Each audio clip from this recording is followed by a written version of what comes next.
The Russian invaders regroup their units and continue the offensive in Liman, Severodonetsk, Avdiivka and Kurakhove directions. And even in spite of mistakes and defeat from the armed forces of Ukraine, Russian troops are preparing to cross the Siversky Donets river again. Russian occupiers are preparing to cross the Siversky Donets river again in Bilohorivka. Some understood why they were being sent there, and an entire battalion refused to go on the attack. But soon the newcomers will arrive. 2,500 units of heavy equipment are already departing towards us from the previously occupied territories. We are waiting for another underwater series in Bilohorivka. Serhiy Haidai, head of the Luhansk Regional Military Administration. To remind that just a couple of days ago, artillery units of the 8th Separate Airborne Assault Brigade of the Airborne Assault Troops and Ground Forces of Ukraine stopped Russian occupiers who were attempting to cross the Siversky Donets River. Ukraine's defenders stated that they disrupted about 10 attempts of the enemy to cross to the right bank and destroyed numerous enemy's military equipment. They are also preparing for 2 large Russian offensives at Severodonetsk and the breakthrough on the Lysychansk-Bakhmut highway from the direction of Popasna and Bilohorivka in the Luhansk region. The Russian occupiers are massively deporting Ukrainians from Popasna to previously occupied territories in order to mobilize and force them to fight against Ukraine. 3 people were killed as a result of enemy shelling in the Donetsk region. Another 4 were wounded.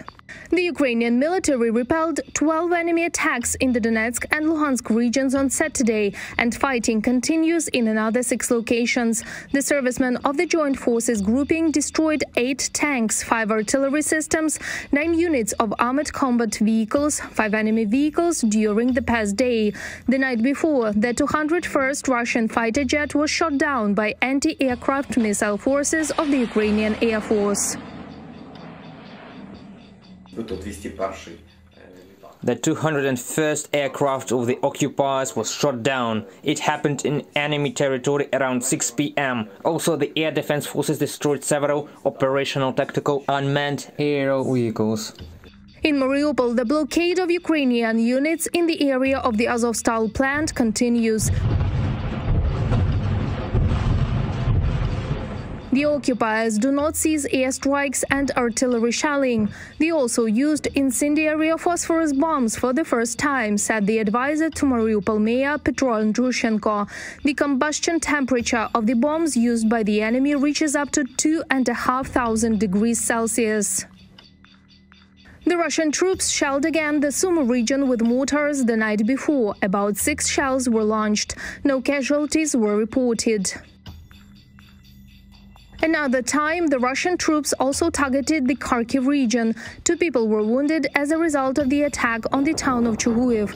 It was not quiet in the Zolochev district, and the Izum direction remains the hottest point.